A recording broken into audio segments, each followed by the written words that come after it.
Hello, Professor. My name is Wang Qiji. Today, our group is going to share our project about New Oriental's one-stop abroad service. We look at its SWOT and growth strategy. This project is for ABF507 Economic Insight, and we are Group A4.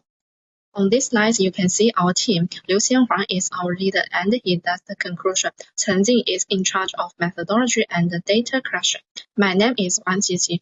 I do the introduction and the reference. That's our team, so let me introduce the company. This slide gives basic facts about New Orientals. It's a private education company in China. Founded in 1993, it was in over 90 cities, has about 75,000 employees, and is listed on Nasdaq at about $8.7 billion. The next slide shows the study abroad industry background. Here, we see how the industry changed. Before COVID, demand was strong and many students went abroad. Then COVID made plans uncertain. Later, the double reduction policy hurt K-12 tutorials. So firms moved online and the competition rose. The next slide explains why we chose the topic and the goals. Because of this change, New Oriental closed its K-12 tutorial and moved into one-stop abroad service. Our research studies this shift by examining these strengths and weaknesses and the key opportunities and threats to offer advice for future growth. My name is Chen Jing from Group A4, and I am responsible for the methodology part of our project. Today, I will briefly walk you through this part. Starting with methodology and data, we combine company information from New Oriental's recent annual reports with industry data from official statistics and market research. Using the SWOT framework and simple weighted metrics, we organize internal and external factors and try to reduce personal bias, while recognizing that the results are only an approximate evaluation.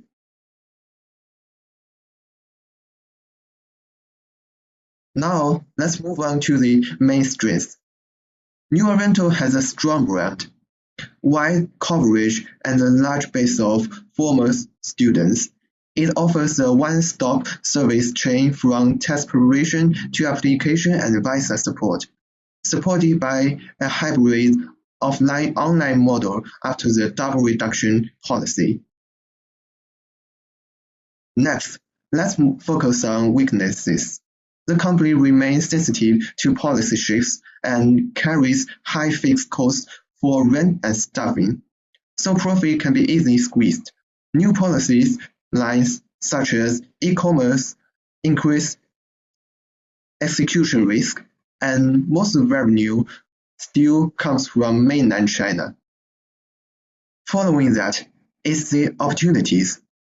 We see supportive signals for services and consumption, rapid growth in online and hybrid education, and national encouragement for AI plus education, which gives New Oriental room to expand its digital and data-driven services.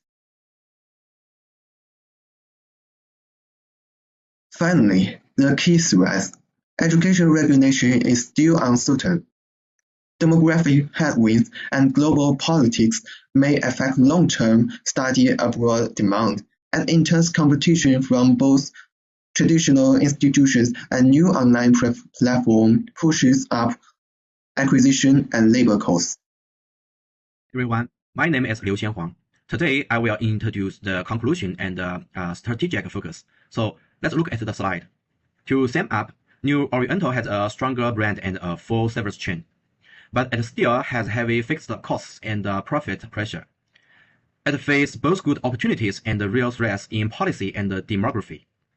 So we suggest it focus on three clear strategic moves. First, turn outcome promises into standard service packages.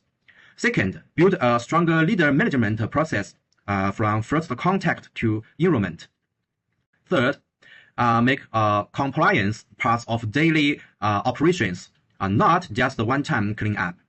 Fourth, grow more revenue outside mainland China to reduce single market risk. Okay, let's move on the next slide, which called key KPIs. Let me introduce all of the KPIs one by one. Offer rate, that is share of students who get at least one admission offer. Visa approve rate, that is share of students who get their student's visa. Average revenue per user, that is income per student. Net promoter score, that is how likely students are to recommend the service. Time to enrollment, that is time from first contact to final enrollment. Customer acquisition cost, that is cost to get one new student. So overall, these KPIs help New Oriental track results for students and the efficiency of its business. That's all. Thank you very much.